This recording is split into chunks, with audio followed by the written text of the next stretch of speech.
Hello everyone, आज हम बात करेंगे new chapter in the CR, cross border mergers. अब तक हम बात करें मर्जर्स की।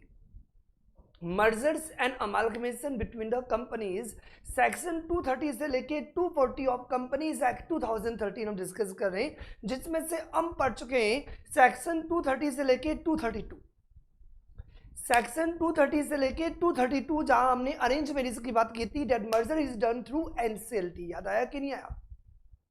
जब हमने 233 के अंदर बात की थी छोटी कंपनीज, फास्ट ट्रैक मर्जर, कि यदि कोई दो स्मॉल कंपनीज का मर्जर हो या होल्डिंग कंपनी 100% सब्सिडरी कंपनी का यदि मर्जर हो, तो वो merger central government regional director के थ्रू होगा, एनसीएलटी का इन्वॉल्वमेंट नहीं होगा। एनसीएलटी तभी इन्वॉल्व होगा जब सेंट्रल गवर्नमेंट का ओपिनियन है कि अब एनसीएलटी को इन्वॉल्व किया जाना चाहिए, क्योंकि स्कीम पब्लिक इंटरेस्ट में नहीं है। आज की अपनी जो पूरी क्लास से हम डिस्कस करने वाले हैं, very very interesting chapter, cross border merger. ये किस टाइप का मर्जर है? ये मर्जर है कि फिरंगी लेके आना। फिरंगी समझ में आता है? फॉरेनर, मतलब ये कि क्रॉस बॉर्डर कि जयपुर की कंपनी मुंबई की कंपनी के साथ मर्ज हो रही है, या मुंबई की कंपनी जयपुर। सर ये क्रॉस बॉर्डर थोड़ी हुआ। तो फिर क्रॉस बॉर्डर मतलब कोई इंडियन कंपनी किसी अमेरिकन कंपनी के साथ मर्ज कर रही है, या कोई जापानीज कंपनी किसी इंडियन कंपनी के साथ यदि मर्जर कर रही है, तो that is a cross border, cross the limit of India. तो किसी इंडियन कंपनी का फॉरेन कंपनी के साथ, किसी फॉरेन कंपनी का किसी इंडियन कंपनी के साथ जो मर्जर होगा, उस मर्जर को हम बोलेंगे that is a cross border merger. Merger means between the two companies, cross border means Indian to foreign company और foreign to Indian. Yes, now जब कंपनीज एक्ट 1956 की बात करते थे तब ये अलाउड नहीं था। Only one side merger allowed था कि ओनली एक कंपनी दूसरी कंपनी में चली जाए। यहाँ पे दोनों अलाउड है, इंडियन टू फॉरेन भी अलाउड है, फॉरेन टू इंडियन कंपनी भी अलाउड है। तो पहले क्या था वो हम डिस्कस नहीं करेंगे, हम तो वो डिस्कस करेंगे जो प्रेजेंटली प्रोविजंस एप्लीकेबल है, that is as per companies act 2013। As per companies act 2013। तो हम यहाँ पे जो क्रॉस बॉर्डर मर्जर के जो हम प्रोविजन डिस्कस करेंगे, वो क्या क्या प्रोविजन डिस्कस करेंगे? Number 1, section 234 of the companies act 2013, number 1 point. Number 2, section 234 के लिए जो प्रोसीजर वाला जो पार्ट है, कुछ प्रोविजंस आपको रूल में भी दिए हुए होंगे, तो ये हम डिस्कस करेंगे रूल नंबर 25A। ये हम डिस्कस करेंगे rule number 25A of the companies compromise arrangement and amalgamation rules 2016। And क्योंकि जब क्रॉस बॉर्डर की बात हो रही है, क्रॉस बॉर्डर, तो ऑब्वियसली फेमा के अंदर जो भी रेगुलेशंस आरबीआई के द्वारा बनाए जाते हैं, क्योंकि नॉन रेजिडेंट इन्वॉल्व है, तो यहाँ पे आरबीआई जी भी आएंगे जी। तो सिंपल सा पॉइंट है कि जो फेमा के जो रेगुलेशंस है, और फेमा ने कौन से रेगुलेशंस बनाए? Foreign exchange management cross border regulations 2018। तो अब हम जो पढ़ने वाले हैं वहां पे 3 और भी, मतलब फेमा के अंदर ही इनडायरेक्टली और भी रेगुलेशंस कवर्ड है, वो इसी के अंदर आ जाएंगे, रूल्स एंड रेगुलेशंस। मेनली जो हम यहाँ पे मेन जो प्रोविजंस पढ़ने वाले हैं, 3 प्रोविजंस डिस्कस करेंगे। नंबर 1, जल्दी बोलो, हमें पढ़ना क्या है? Cross border mergers. हमें पढ़ना क्या है? Cross border merger. और जो क्रॉस बॉर्डर मर्जर की जो हम बात करेंगे, उसके लिए हम डिस्कस करेंगे section 234 with rule number 25A। Rule number 25 किसका था, याद है किसी को? Rule number 25 sir, section 233 fast track merger. हम क्या पढ़े? Rule number 25A, that is for cross border merger. तो रूल नंबर 25A कवर्ड है। एंड फेमा के जो भी क्रॉस बॉर्डर रेगुलेशंस हैं, तो फेमा के जो क्रॉस बॉर्डर रेगुलेशंस है 2018, that we have to consider. Now we start. क्या स्टार्ट करेंगे सर? हम पहले हम पढ़ेंगे सेक्शन 234। यदि हम सेक्शन 234 और रूल नंबर 25A यदि मर्ज भी कर दे तो एक ही बात है, क्योंकि अल्टीमेटली बार बार एक ही बात को रिपीट किया जाएगा, तो बहुत जल्दी बता दूंगा, कुछ भी नहीं है, नथिंग इज देयर। तो एक बार हम रीड करते हैं सेक्शन 234, पहले 234, देन उसके बाद हम रूल नंबर 25A में आएंगे। हमारे लिए जो ज्यादा इंपॉर्टेंट होगा फेमा क्रॉस बॉर्डर, इसमें वैसे भी क्या बात की जाएगी? Indian to foreign, foreign to Indian, that's it. Both side is allowed. Indian company का फॉरेन कंपनी में मर्जर भी अलाउड है और फॉरेन कंपनी का इंडियन कंपनी में मर्जर भी अलाउड है। तो हम डायरेक्टली एक बार देख लेते हैं कि क्या दिया हुआ है सेक्शन 234 के अंदर। तो सेक्शन 234 सबसेक्शन 1, सेक्शन 234 सबसेक्शन 1 क्या कहता है? This is a company registered under the companies act 2013। Companies registered under the companies act 2013 means we can say Indian company.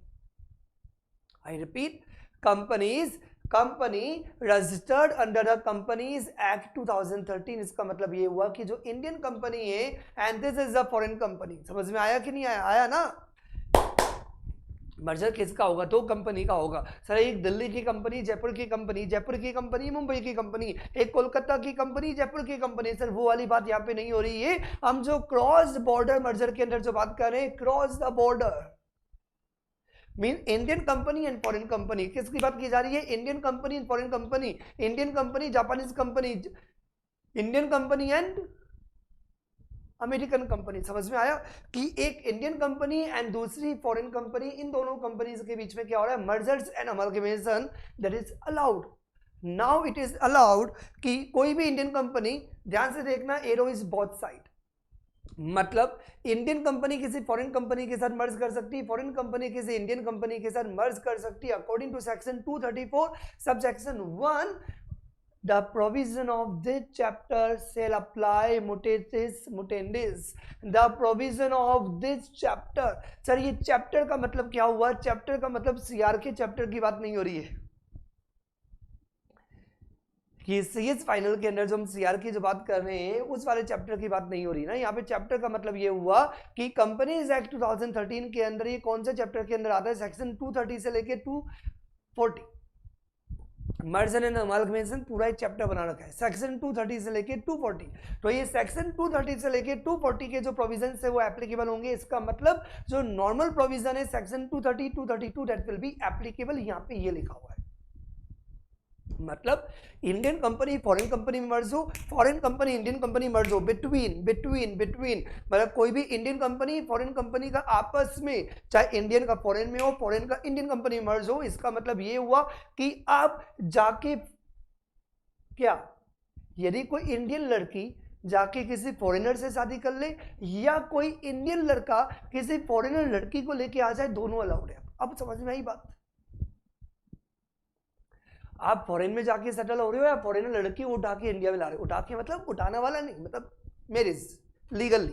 हाँ, क्या कह रहा हूं? बात समझ में आ रही ना? Mean Indian company foreign company मर्ज कर सकती है, फॉरेन कंपनी इंडियन कंपनी में मर्ज कर सकती है। Merger between the Indian company and foreign company is allowed. और सेक्शन 230 से लेके 232 मतलब प्रोसीजर हम नहीं बताएंगे, जो कुछ लफड़ा होगा वो बताएंगे, जो कुछ डिफरेंट वाले जो प्रोविजन है उन बारे में बताएंगे। बाकी जो नॉर्मल जो आप मर्जर करते हो उसी तरीके से मर्जर करना, वही एनसीएलटी के थ्रू होगा, वही एनसीएलटी की वर्किंग होगी, वही आपको पेटिशन देनी पड़ेगी एनसीएलटी को for meeting direction, then meeting होगी, देन मेंबर्स क्रेडिटर्स की अप्रूवल आएगी, मेंबर्स क्रेडिटर की अप्रूवल के बाद देन एनसीएलटी का थप्पा, देन मर्जर हो जाएगा। याद आया ना? सेक्शन 230, 232 वही प्रोविजंस एप्लीकेबल होंगे। The provision of this chapter shall apply mutandis मतलब सेक्शन 230 से लेके 240 के जो भी प्रोविजंस है that will applicable unless otherwise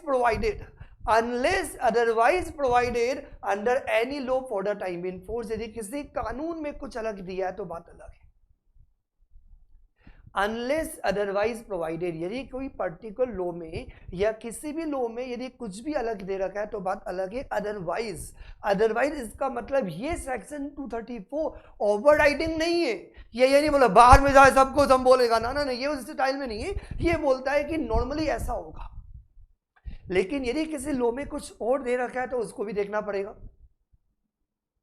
यदि फेमा में कुछ दे रखा है तो फेमा भी देखो, यदि किसी और लॉ में भी कुछ दे रखा है तो वो भी आपको कंसिडर करना पड़ेगा। इसका मतलब ये कि अनलेस अदरवाइज, यदि किसी लॉ में कुछ अलग ही दिया हुआ है तो उसको भी ध्यान में रखते हुए, मतलब ये किसी और लॉ को ओवरराइड नहीं कर रहा। यहाँ पे जो हम प्रोविजन की बात कर रहे हैं कि यदि कोई इंडियन कंपनी यदि कोई इंडियन कंपनी किसी फॉरेन कंपनी के साथ यदि मर्ज कर रही है तो सेक्शन 230 से लेके जो 240 के जो प्रोविजन है, मतलब मेनली सेक्शन 230 232 के जो प्रोविजन है वो यहाँ पे क्या होंगे, मुटेटिस मुटेंडिस वो एप्लीकेबल होंगे unless otherwise provided in any law for the time being force applicable। जब तक कि जो लॉ एप्लीकेबल है किसी में, यदि उसमें कुछ भी अदरवाइज नहीं दिया हुआ है, तो साइलेंट के केस में इंडियन कंपनी फॉरेन कंपनी में मर्जर हो सकता है। 234 अलाउड करता है और वो बोलता है कि 230 और 232 के जो प्रोविजन है वो कंसिडर करने होंगे। कौन सा था ये, सेक्शन 234 सबसेक्शन 1, 234 सबसेक्शन 2। वो क्या कहता है, वो ये कहता है, इसमें एक एडिशनल पॉइंट और दिया। अभी तक हमें क्या क्लियर हुआ, अभी तक हमें ये क्लियर हुआ कि Indian to foreign, foreign to Indian company, इनका आपस में मर्जर अलाउड है।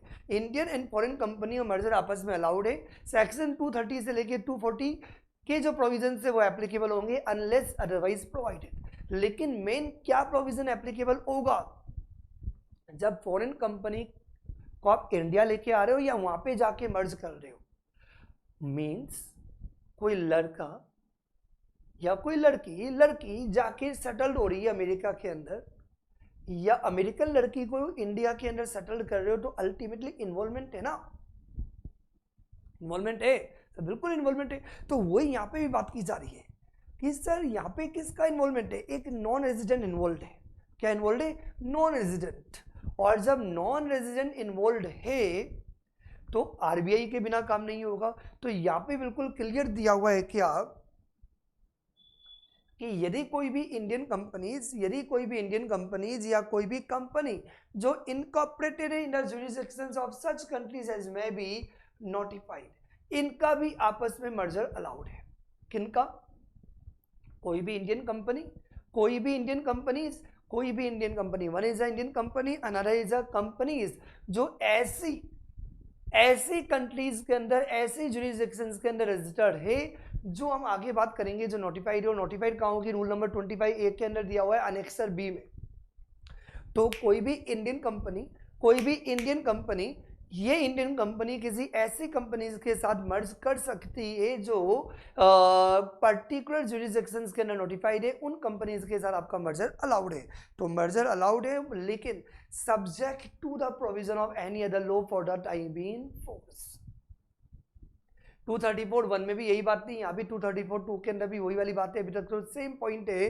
जो डिफरेंट पॉइंट है वो पहला ये कि यहाँ पे आपको ये दिया हुआ है कि आपको आरबीआई का प्रायर अप्रूवल लेना पड़ेगा, आरबीआई के अप्रूवल के बिना नहीं होगा। लेकिन अदर लॉ में जो दिया हुआ है उन प्रोविजंस को मद्देनजर रखते हुए, मीन्स अदर लॉ के प्रोविजंस को भी ध्यान में रखते हुए मर्जर होगा। Indian company to foreign company का, इनका मर्जर हो सकता है, आरबीआई की प्रायर अप्रूवल लेनी पड़ेगी।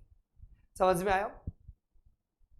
तो एक तरीके से आप बोल सकते हो कि दोनों को यदि मर्ज किया जाए, तो सेक्शन 234(1) के अंदर भी दिया हुआ है इंडियन टू फॉरेन कंपनी, इनका आपस में मर्जर अलाउड है। लेकिन उसमें दिया हुआ था कि सेक्शन 230 से लेके 240 के प्रोविजंस एप्लीकेबल होंगे, और यहाँ पे ये दिया हुआ है कि आरबीआई का प्रायर अप्रूवल भी लेना पड़ेगा। मीन 234(1) के अंदर रिक्वायरमेंट थी कि मर्जर के लिए अदर लॉ तो देखना ही पड़ेगा, वो तो 1 में भी दिया है तो 2 में भी दिया है, क्योंकि दोनों ही सेक्शन 234 एक तरीके से किसी भी लॉ को ओवरराइड करने के लिए नहीं बना है।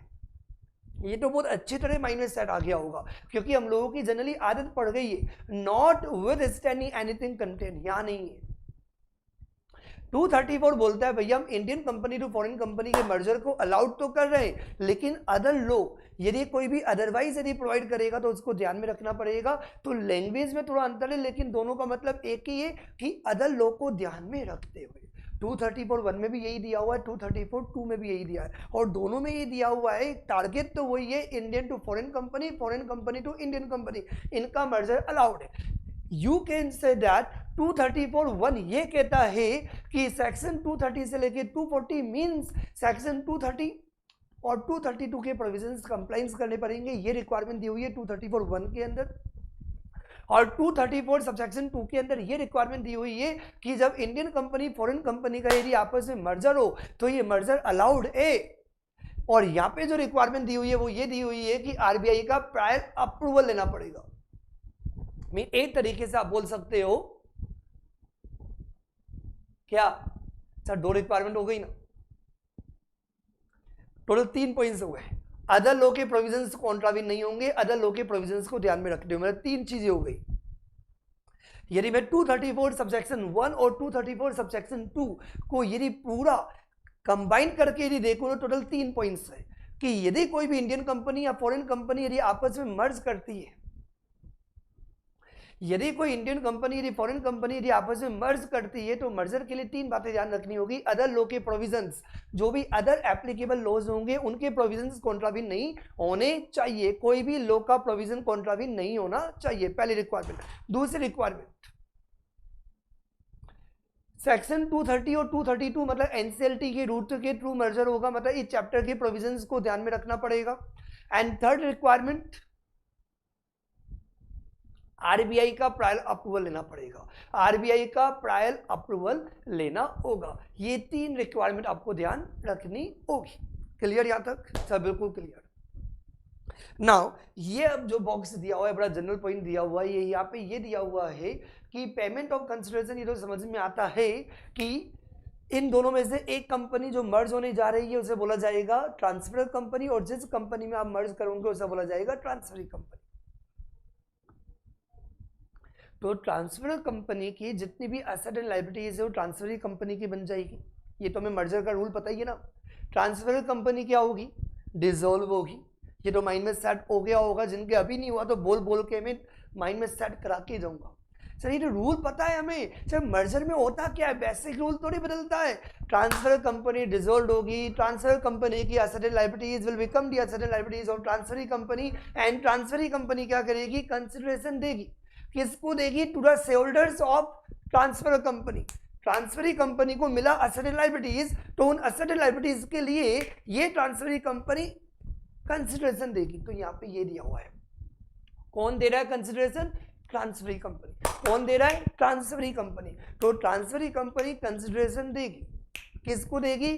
To the shareholders of transfer company, to the shareholders of transfer company.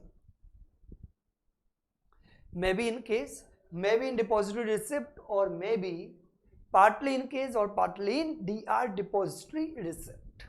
Depository receipt में इसलिए नहीं समझा रहा क्योंकि सीआर में डिटेल्ड में दिया हुआ भी नहीं है, और दूसरी बात ये तुम लोगों के वैसे भी एग्जीक्यूटिव के अंदर भी ऑलरेडी आ चुका है और फाइनल के अंदर सीएफ के अंदर कवर्ड भी है, और ये पॉइंट डायरेक्टली कवर्ड नहीं होने की वजह से इसको मैं डिटेल में नहीं बता रहा, क्योंकि हमारा जो मेन फोकस जो करना है वो किस पर करना है? मर्जर कैसे होगा। तो मर्जर के लिए जो कंसिडरेशन देनी है वो आप केस में दो, वो आप डिपॉजिटरी रिसिप्ट में दो, या पार्टली इन केस या पार्टली इन डिपॉजिटरी रिसिप्ट चलेगा। ये एक पॉइंट और दिया हुआ था 234 सबसेक्शन 2 में। तो एक तरीके से बोल सकते हो कि 234 सबसेक्शन 1 और 2 को यदि मर्ज किया जाए ये, और वैसे भी अभी हम बहुत डिटेल्ड में बात करें इसलिए मैंने 1 और 2 अलग बताया, क्योंकि एज ए स्टूडेंट आपके लिए ये रिटेन करना पॉसिबल नहीं होता कि सेक्शन 234 1 में लिखा हुआ है, 2 में ये लिखा हुआ है, रूल 25 भैया इतने सारे दे रखे हैं, और ऊपर से आपको सिर्फ सीआर थोड़ी पढ़ना है, आपको जीएसटी भी तो पढ़ना है। इसका मतलब ये हुआ कि सेक्शन 234 को यदि मैं पूरा मर्ज कर दूं तो टोटल 4 पॉइंट्स दिए हुए हैं, टोटल 4 पॉइंट्स।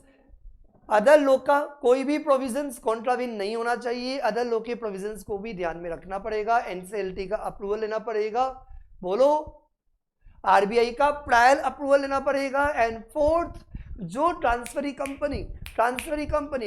कंपनी के शेयरहोल्डर्स को कंसिडरेशन देगी, वो कंसिडरेशन केस में हो सकता है, डीआर डिपॉजिटरी रिसिप्ट हो सकता है, पार्टली इन केस और पार्टली इन डिपॉजिटरी रिसिप्ट हो सकता है। तो नाउ ये कंप्लीट हुआ हमारा सेक्शन 234। अब हम आते हैं, लेकिन उससे पहले रूल नंबर 25 पे आने से पहले यहाँ पे वर्ड यूज किया गया था फॉरेन कंपनी। क्या यूज किया गया था? Foreign company. तो for the purpose of section 234 subsection 2 में we have used the word foreign company.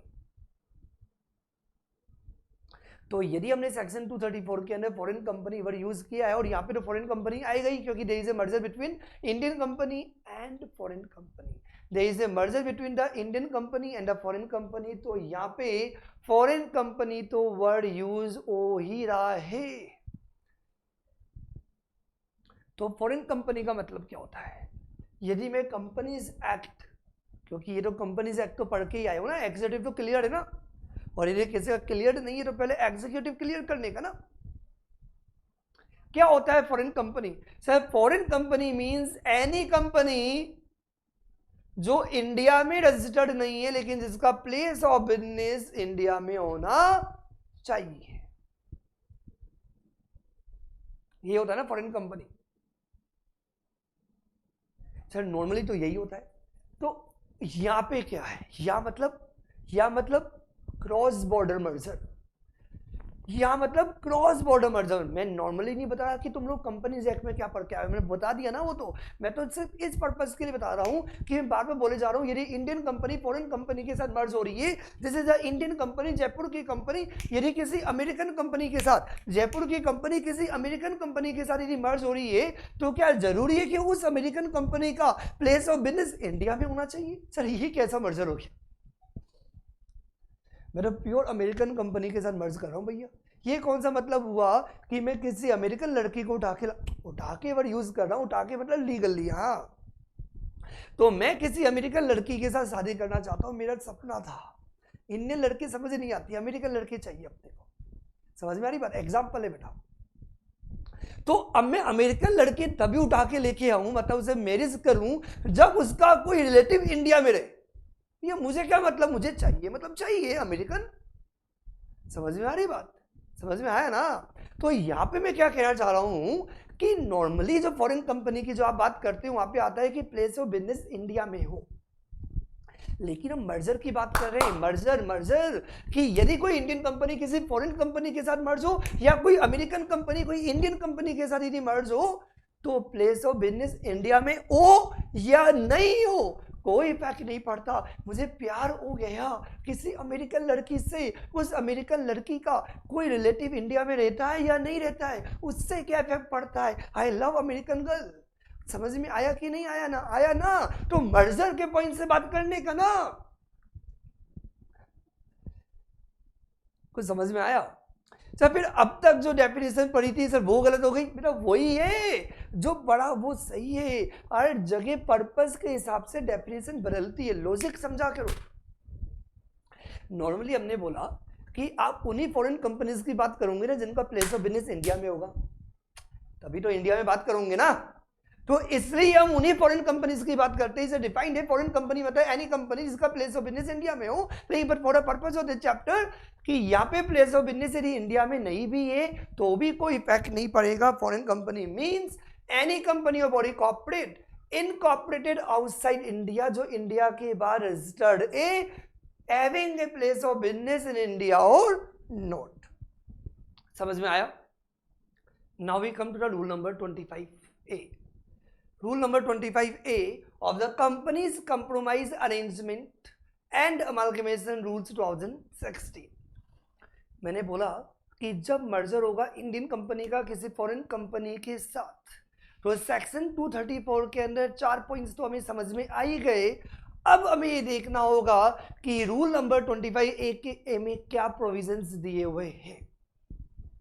तो rule number 25A of the companies compromise arrangement and amalgamation rule 2016, इसका रूल नंबर 25A सब rule number 1 क्या कहता है? This is a foreign company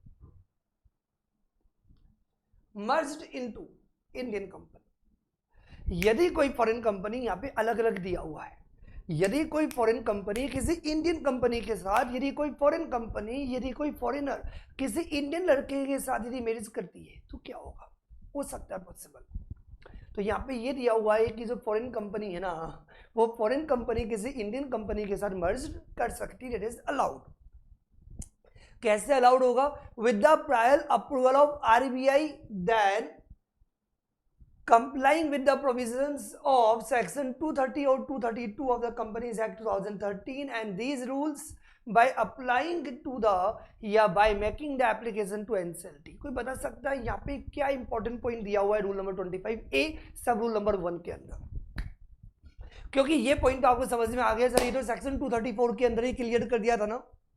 ये section 234 के अंदर क्लियर कर दिया था कि इंडियन कंपनी फॉरेन कंपनी का मर्जर अलाउड है, इंडियन कंपनी और फॉरेन कंपनी का मर्जर अलाउड है। सर ये भी बता दिया था कि आरबीआई का प्रायर अप्रूवल लेना पड़ेगा, और सर ये भी क्लियर कर दिया था कि कंपनीज एक्ट के जो प्रोविजन है सेक्शन 230 240 वो कंप्लाइंस करने पड़ेंगे, मतलब एनसीएलटी का अप्रूवल लेना पड़ेगा। तो सर फिर रूल नंबर 25A के अंदर क्या इंपॉर्टेंट प्रोसीजर दिया, इंपॉर्टेंट प्रोसीजर ये है, तो मैं सब ट्राई करेगा।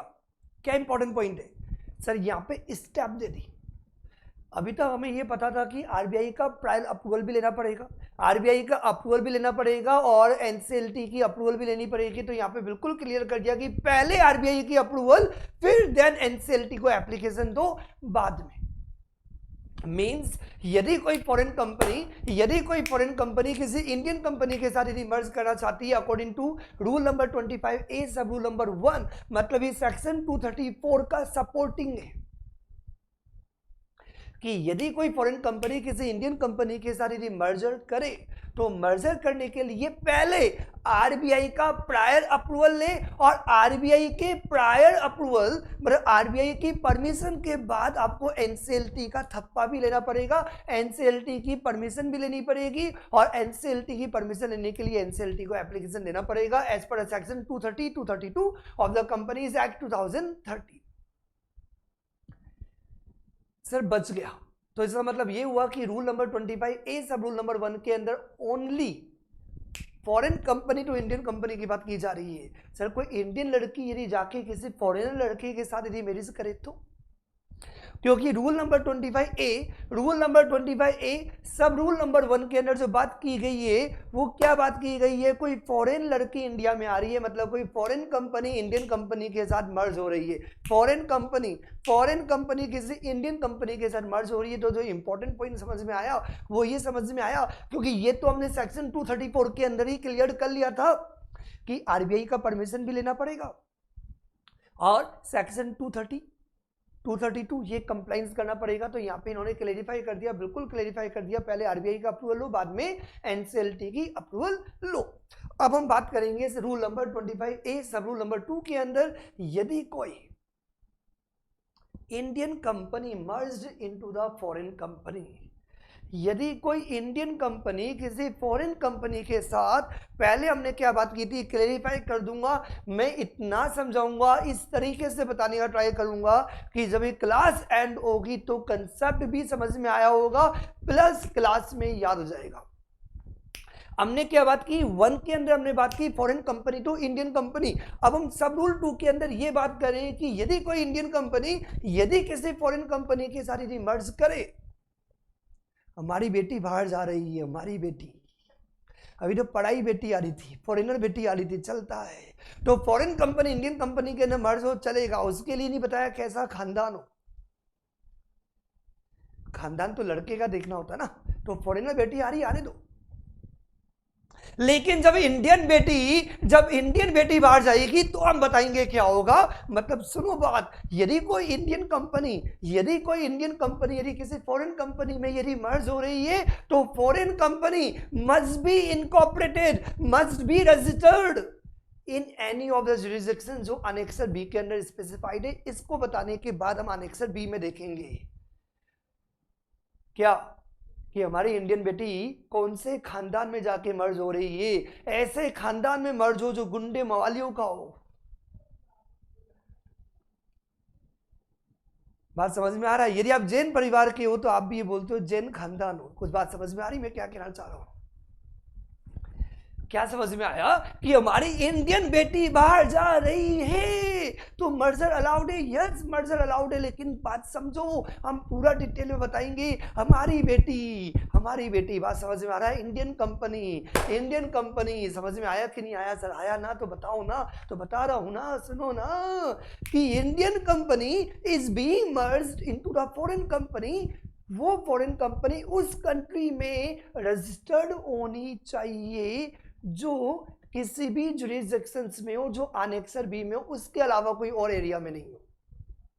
The foreign companies must be incorporated in any of the jurisdictions specified in the annexer B, right? बाकी तो वही रिक्वायरमेंट है, रिक्वायरमेंट थोड़ी चेंज होगी भैया। प्रोसीजर आपको पता ही है कि पहले आरबीआई का अप्रूवल ले लो और फिर आरबीआई के अप्रूवल के बाद एनसीएलटी का थप्पा लगा दो। एनसीएलटी, बिल्कुल एनसीएलटी सेक्शन 230 और 232 के जो भी प्रोविजन है वो आपको कंप्लाइंस करने होंगे, पहले आरबीआई एंड देन उसके बाद एनसीएलटी। तो दोनों की परमिशन लेनी पड़ेगी, वो तो हमने 234 मतलब 234 में तो आया ही था, 25A1 में भी था।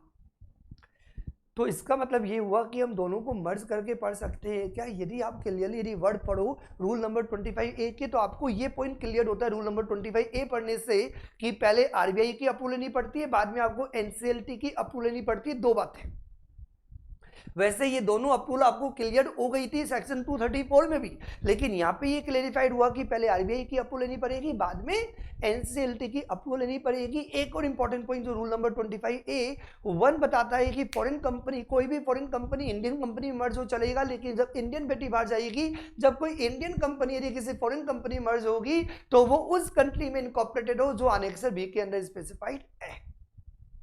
तो इंडियन कंपनी भी फॉरेन कंपनी के अंदर मर्ज हो सकती है ओनली उन कंट्रीज में जो अनेक्सर बी के अंदर इनकॉर्पोरेटेड है, और इन मर्जर के लिए भी आपको पहले आरबीआई की अप्रूवल लेनी है और बाद में एनसीएलटी की अप्रूवल लेनी है। एक और इंपॉर्टेंट पॉइंट, यदि कोई इंडियन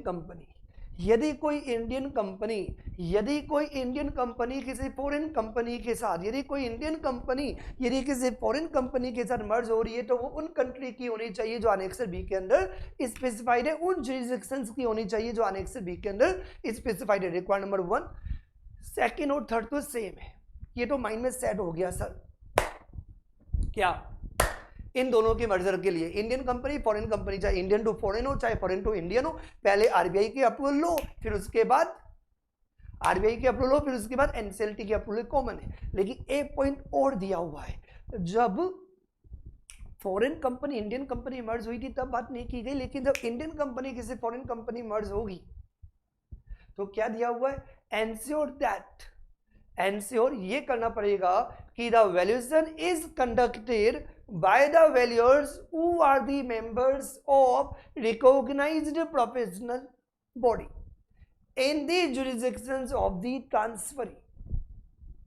तो यदि कोई इंडियन कंपनी, क्या बेटा, यदि कोई इंडियन कंपनी यदि किसी फॉरेन कंपनी में यदि मर्ज हो रही है एज पर रूल नंबर 25A सब रूल नंबर 2, तो तुम में से बता सकता है कि कौन है ट्रांसफरर और कौन है ट्रांसफरी? जल्दी से बताओ सर, इंप्लाइड है ना।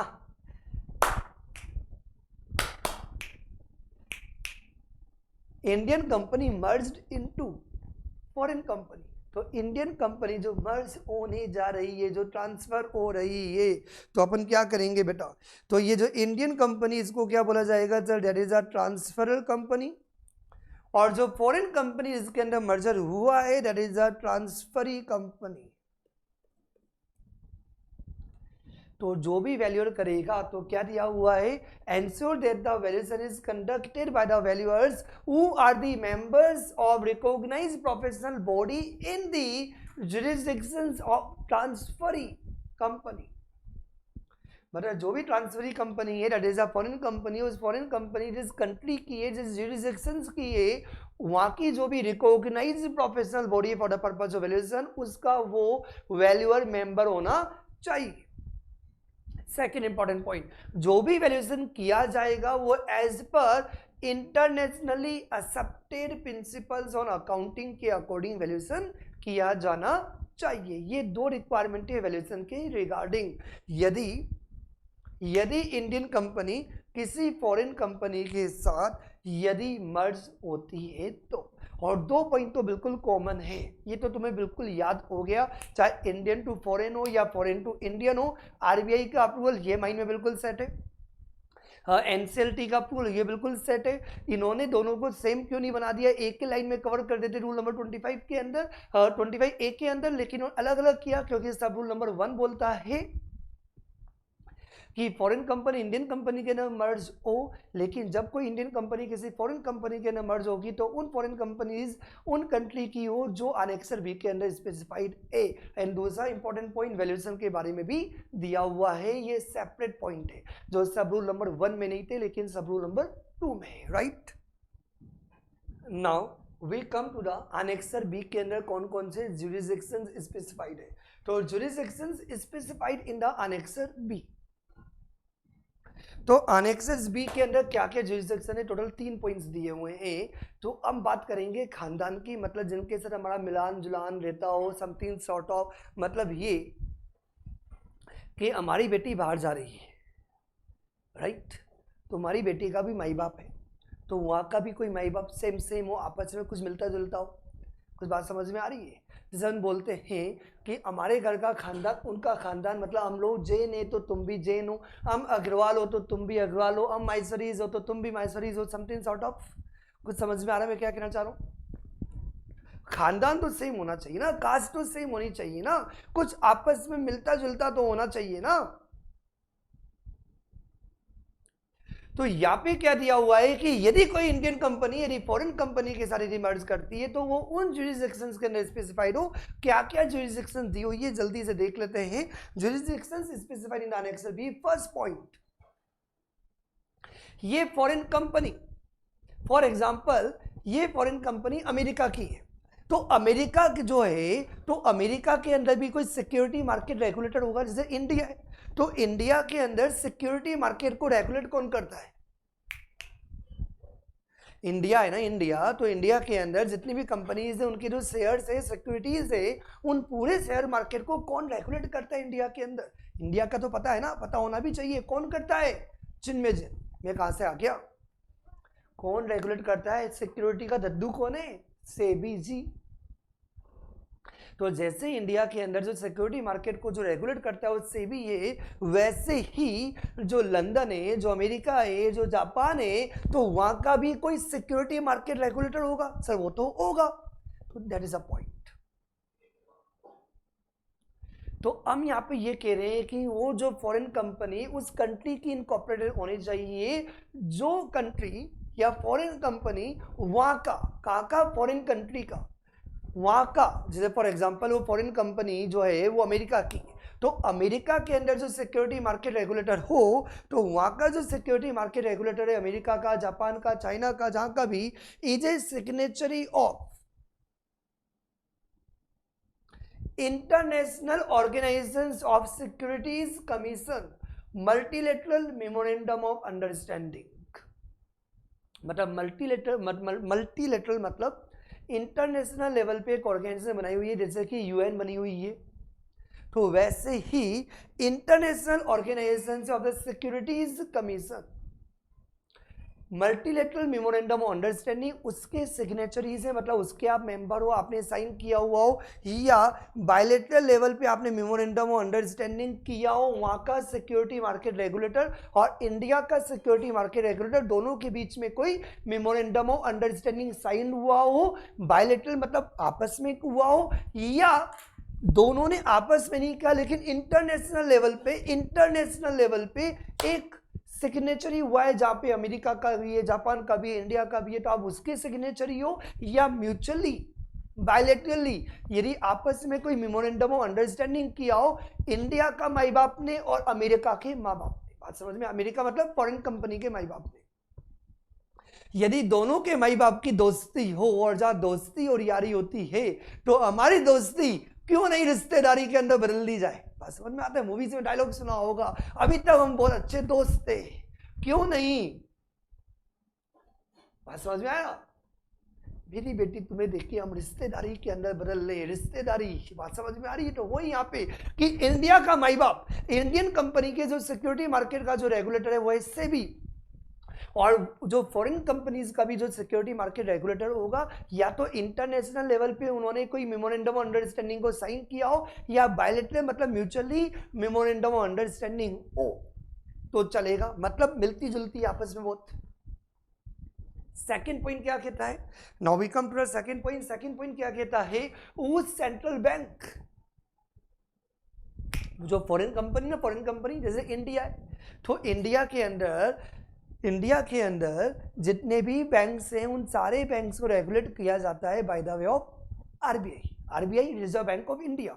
तो वैसे इंडिया का माई बाप बैंक है दैट इज आरबीआई, वैसे ही ये जो फॉरेन कंपनी इस कंट्री के अंदर इनकॉर्पोरेटेड होगी, अमेरिका में, चाइना में, जापान में, तो वहां का भी कोई माई बाप बैंक होगा, क्योंकि अल्टीमेटली जब मर्जर होगा तो ट्रांजैक्शंस होगी, और जब ट्रांजैक्शंस होगी तो बैंकों का तो इन्वॉल्वमेंट बहुत ज्यादा होगा ही होगा। तो ये बैंक बहुत इंपॉर्टेंट है। तो यहाँ पे ये दिया हुआ है कि जो फॉरेन कंपनी अमेरिका की, जापान की, चाइना की, मॉरिशस की है, जहां की भी है, तो वहां का जो सेंट्रल बैंक है, वहां का जो मेन बैंक है, is a member of BIS, is a member of BIS। कहां का? जो फॉरेन कंपनी है, उस फॉरेन कंपनी जिस कंट्री की है, उस कंट्री का जो बैंक है, जो फॉरेन कंपनी है उस कंट्री की हो, उस जुरिसडिक्शंस की हो, वहां का जो मेन बैंक है, नॉर्मल बैंक की बात नहीं करो, पीएनबी, आईसीआईसीआई बैंक जो नॉर्मल बैंकिंग करते हैं उनकी बात नहीं करो, माई बाप बैंक, सेंट्रल बैंक। तो वहां का जो सेंट्रल बैंक है, जो मेन बैंक है, जो सारे बैंकों को जो रेगुलेट करता है, that must be the member of BIS। BIS बोले तो बैंक फॉर इंटरनेशनल सेटलमेंट का मेंबर होना चाहिए। थर्ड पॉइंट, हमारी बेटी जब बाहर जा रही है तो हम चाहते हैं कि बेटी ऐसे खानदान में जाए, बेटी हमारी ऐसे खानदान में जाए जो गुंडे मवालियों में इन्वॉल्व हो। सब कैसे बातें कर रहे हैं? तो यहां पे यही दिया हुआ है, मीन्स कहीं ऐसा नहीं हो कि जो लड़के वालों का परिवार है, जो ट्रांसफरी कंपनी का परिवार है, क्योंकि Indian company merge with the foreign company, बात समझ में आ रही है ना? तो जब इंडियन कंपनी फॉरेन कंपनी के साथ जो मर्ज हो रही है, जब इंडियन कंपनी किसी फॉरेन कंपनी के साथ मर्ज हो रही है, तो फॉरेन कंपनी उन जुरिसडिक्शंस में होनी चाहिए जो अनेक्सर बी के अंदर स्पेसिफाइड है। तो अनेक्सर बी के अंदर बोला गया कि ये कंपनी उन कंट्री की नहीं होनी चाहिए जो गुंडे मवालियों से बिलोंग करती हो। गुंडे मवाली समझ में आता है ना? तो यहाँ पे क्या दिया हुआ है, यहाँ पे पॉइंट नंबर 3 में ये दिया हुआ है कि jurisdictions which is not identified, मतलब गुंडा मवाली वाली बात नहीं हो, जो आइडेंटिफाइड नहीं किया हुआ हो, जो मतलब जो इन्वॉल्व नहीं हो, a jurisdictions which is not identified in the public statement of FATF,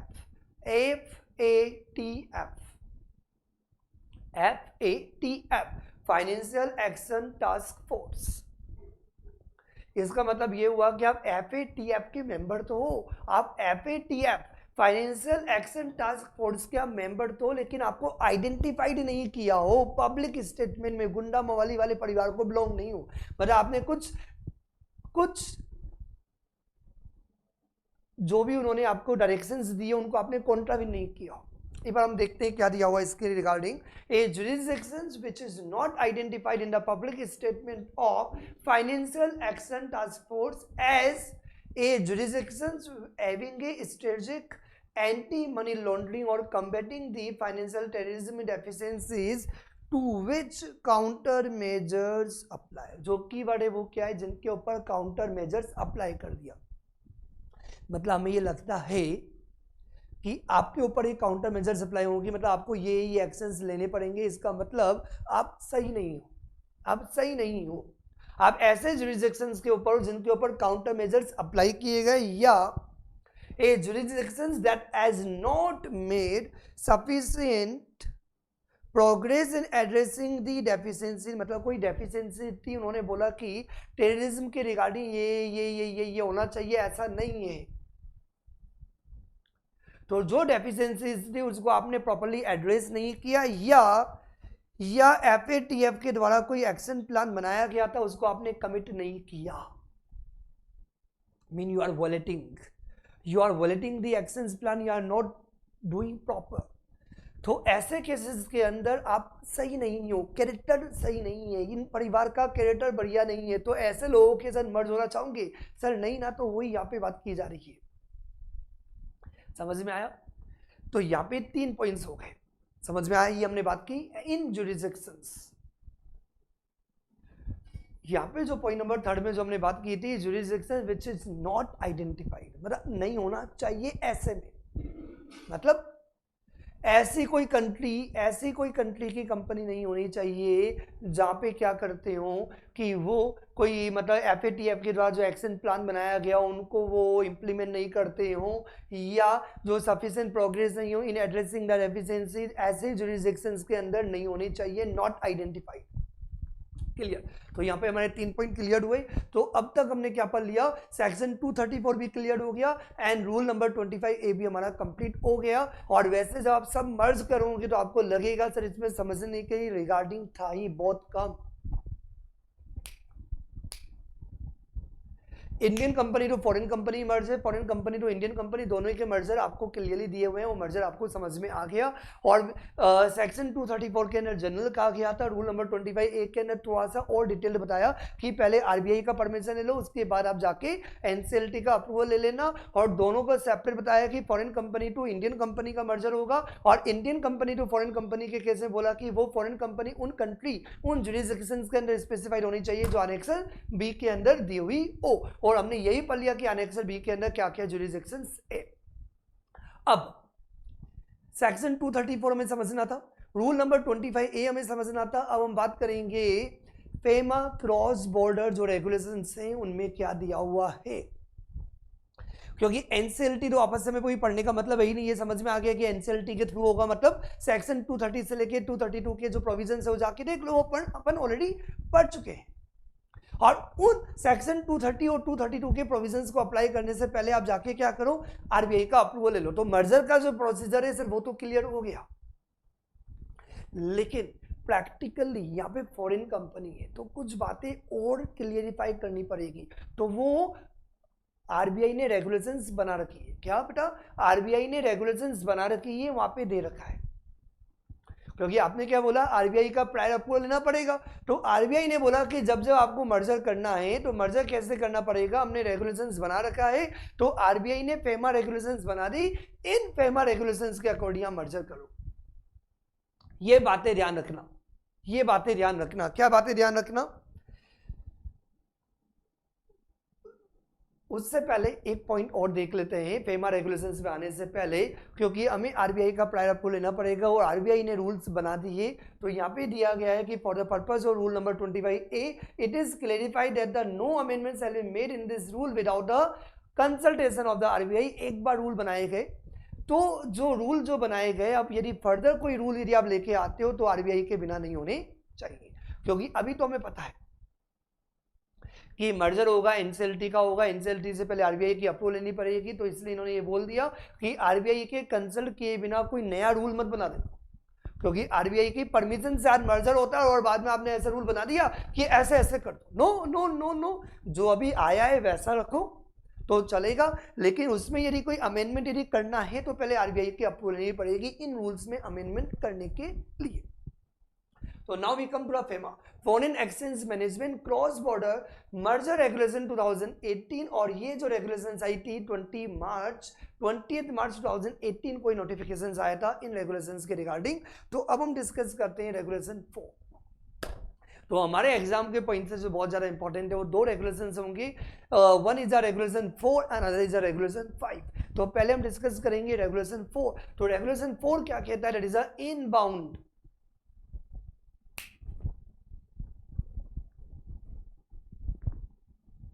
आया कि नहीं आया?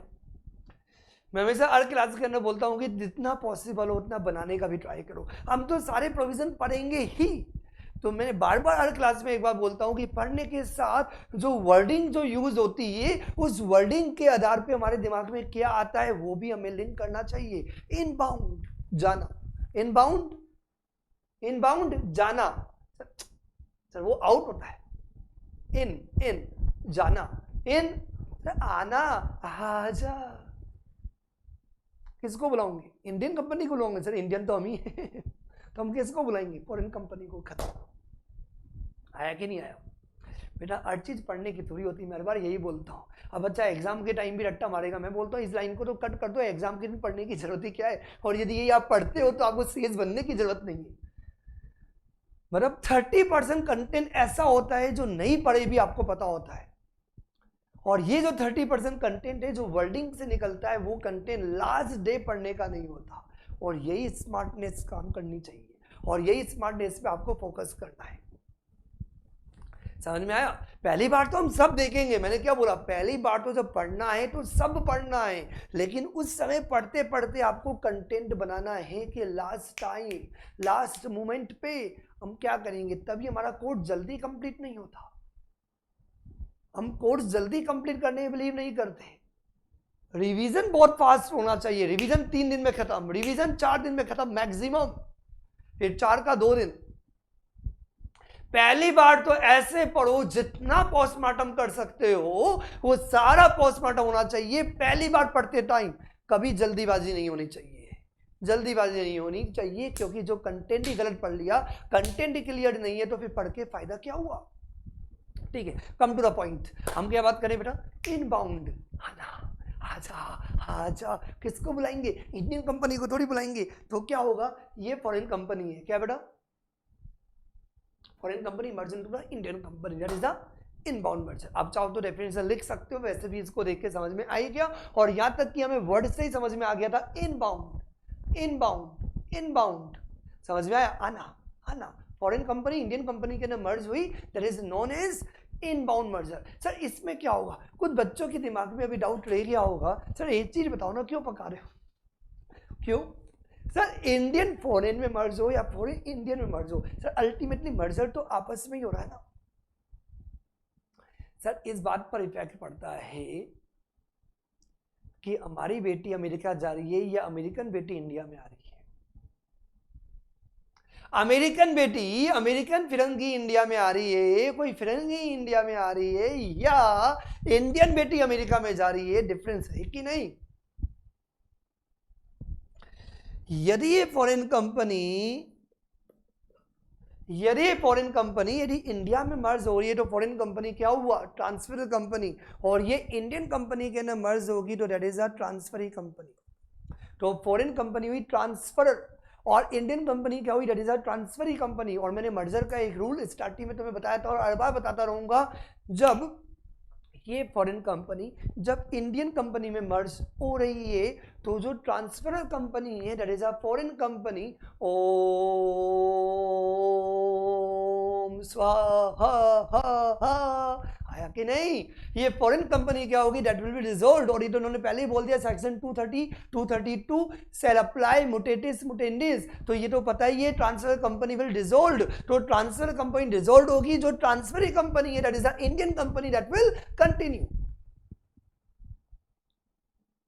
तो मीन्स यदि फॉरेन कंपनी इंडियन कंपनी के अंदर मर्ज होती है, इसलिए अलग अलग पढ़ना पड़ता है। इंडियन कंपनी जब फॉरेन कंपनी के अंदर मर्ज होगी तो इंडियन कंपनी डिसॉल्व होगी। लेकिन यहाँ पे जो अभी हम बात कर रहे हैं एज पर रेगुलेशन 4, जब हम रेगुलेशन 4 की बात करते हैं तो रेगुलेशन 4 के अंदर ये जो फॉरेन कंपनी है, ये foreign company as per regulation 4 ये फॉरेन कंपनी इंडियन कंपनी के अंदर मर्ज हो रही है, तो ये फॉरेन कंपनी ट्रांसफर कंपनी है, तो ये ट्रांसफर कंपनी डिसॉल्व हो जाएगी और इंडियन कंपनी विल कंटिन्यू। सब अलग से क्यों बता रहे हो, मैं इसलिए बता रहा हूं, अब राज की बात ओपन कर ही देता हूं। अब तुम पढ़ोगे सेक्शन 232।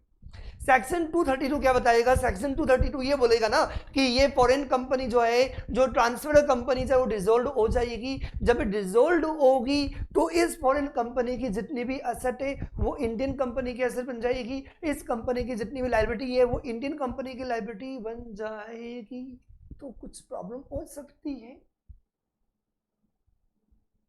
सर, बहुत कुछ प्रॉब्लम हो सकती है।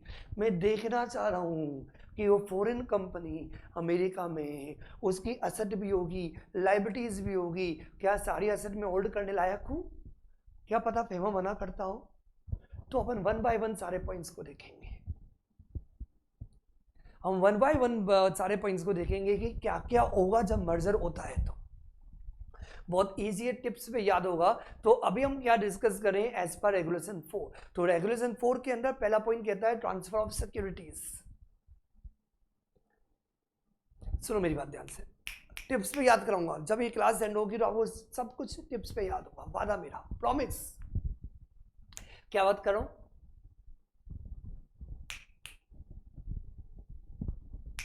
तेज बोलो। ये फॉरेन कंपनी इंडियन कंपनी में मर्ज हुई तो फॉरेन कंपनी डिसॉल्व, आया कि नहीं आया? Foreign company Indian company merge हुई तो ये फॉरेन कंपनी डिसॉल्व, तो फॉरेन कंपनी डिसॉल्व हुई तो ये कौन है? Transfer company. तो इस फॉरेन कंपनी की सारी एसेट और सारी लायबिलिटी ट्रांसफर हुई, तो यहाँ पे ट्रांसफर कौन है? Indian company. तो ये इंडियन कंपनी फॉरेन कंपनी को क्या करेगी? क्या करेगी? कंसिडरेशन देगी, शेयर्स देगी, सिक्योरिटीज देगी। तो जब ये इंडियन कंपनी अपने शेयर्स दे रही है किसको? फॉरेन कंपनी के मालिकों को। तो इंडियन कंपनी के पॉइंट से जो फॉरेन कंपनी के जो मालिक होंगे वो मालिक कौन होंगे? सर कोई अमेरिकन होगा, यदि अमेरिकन कंपनी है तो, यदि चाइनीज कंपनी तो चाइनीज होंगे। तो नाउ ये Indian company transferee company foreign company के जो शेयर होल्डर्स हैं वो शेयर होल्डर्स कैसे लगते हैं? कैसे लगते हैं बेटा?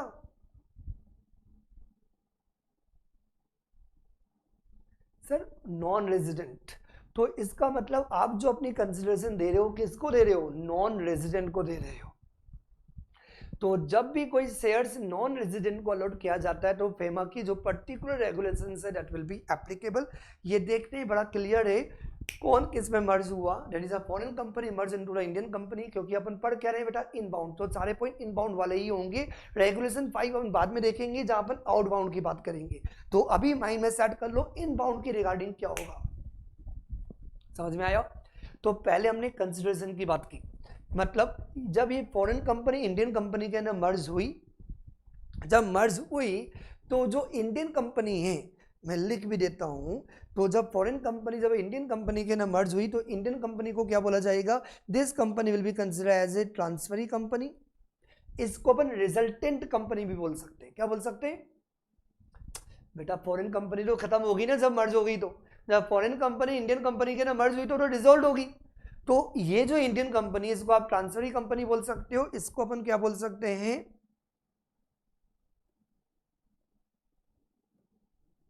Resultant company. और foreign company that is merge into the Indian company, तो ये फॉरेन कंपनी क्या है? That is in transferor company. तो फॉरेन कंपनी डिसॉल्व होगी, वो खत्म हो गई, तो उसके जो भी मालिक हैं, तो ये इंडियन कंपनी क्या करेगी? जो मालिक है उनको इशू करेगी, ट्रांसफर करेगी एनी सिक्योरिटी या foreign security to a person resident outside India. क्योंकि फॉरेन कंपनी के शेयर होल्डर्स को, फॉरेन कंपनी के शेयर होल्डर्स को जब आप अपने शेयर्स दोगे, सिक्योरिटी दोगे, तो फॉरेन कंपनी के जो शेयर होल्डर्स है वो कौन है? पर्सन है रेजिडेंट आउटसाइड इंडिया। तो जो पर्सन रेजिडेंट आउटसाइड इंडिया है, जब उनको यदि आप शेयर्स देते हो तो that must be in accordance with the pricing guidelines. क्योंकि द रीजन बिहाइंड दैट, क्योंकि आपके शेयर्स किनको दिए जा रहे हैं? आपके शेयर्स किनको दिए जा रहे हैं? नॉन रेजिडेंट को दिए जा रहे हैं। तो नॉन रेजिडेंट कितना एफडीआई रख सकता है? बात समझ में आई कि नहीं आई? तो यहाँ पे ये दिया हुआ है in accordance with the pricing, जो भी गाइडलाइंस, एंट्री रूट और जो भी सेक्टर की कैप्स दे रखी है, अटेंडेंट कंडीशन दे रखी है और रिपोर्टिंग रिक्वायरमेंट्स दी हुई है फॉर द फॉरेन इन्वेस्टमेंट। क्योंकि इंडियन कंपनी के अंदर शेयर्स किन्होंने होल्ड किया हुआ है? नॉन रेजिडेंट ने। तो एक तरीके से फॉरेन इन्वेस्टमेंट इन इंडिया हो गया। तो जो फेमा के अंदर जो रेगुलेशंस दे रखी है, कौन सी regulations? Foreign exchange management, transfer of issue of security by person resident outside India, regulation 2017, ये आपको कंप्लाइंस करनी होगी। एग्जाम के पॉइंट से बता देता हूं कि कोई प्यारा बच्चा है, बहुत बढ़िया बच्चा है, तो ये पूरा याद कर ले, बहुत अच्छी बात। सबसे बढ़िया तो ये होता है कि आप ये पर्टिकुलर रेगुलेशन के नाम याद कर लो, लेकिन ये रेगुलेशन हर जगह अपनी अपनी चलेगी। तो यदि याद कर पा रहे हो तो बहुत अच्छी बात है, लेकिन यदि आपसे ये पर्टिकुलर रेगुलेशंस का नाम याद नहीं हो रहा, जो हम आगे पढ़ते रहेंगे, जो foreign exchange management cross border regulation 2018, ये तो आपको वैसे भी याद हो जाएगा, बोलते बोलते मैं याद करा दूंगा। बाकी जो पर्टिकुलर रेगुलेशन से यदि आप याद नहीं कर पा रहे तो थोड़ी सी स्मार्ट कर लो तो बहुत अच्छी बात। नहीं कर पा रहे हो, मेरे टाइप के हो, तो then as per applicable regulation of FEMA. मैं ऐसे नहीं करता कि कुछ भी नहीं लिख के आया, ये पागल हूं क्या? फेमा की जो एप्लीकेबल रेगुलेशंस वो एप्लीकेबल होगी, उसके अकॉर्डिंग आपको लिमिट ध्यान रखनी पड़ेगी। बात समझ में आ गई? और याद कर लो तो बहुत ही अच्छी बात है। ठीक है, क्या कह रहा हूं? बात समझ में आ रही है? सर ये तो याद होगा, ये तो बड़ा लॉजिकल है। कंसिडरेशन देनी है। ए पॉइंट क्या है, कंसिडरेशन देनी है।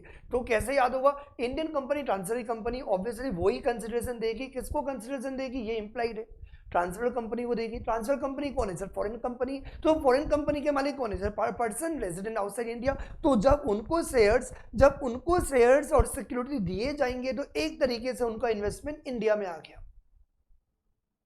राइट। वो इंडियन कंपनी के मालिक बन गए, मतलब उन्होंने एक तरीके से इंडिया के शेयर्स में इन्वेस्टमेंट किया, इंडियन कंपनी में इन्वेस्टमेंट किया।